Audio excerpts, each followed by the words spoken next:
देखियो ये हमार यूट्यूब चैनल पर देखब वही पेज चैनल के सब्सक्राइब करूँ, बेल आइकन दबाब ताकि ज़्यादा से ज़्यादा अहाँ के बाबा कलानेश्वर नाथ महादेव के आरती देखा के प्रत्येक दिन भेटत।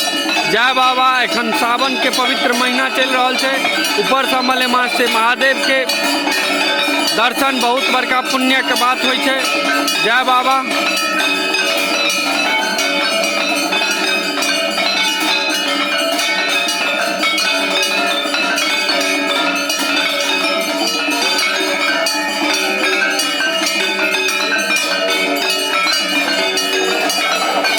जय गिरजा माई, जय बाबा प्रभु, जय बाबा कलानेश्वर नाथ महादेव। आरती में भक्त सबके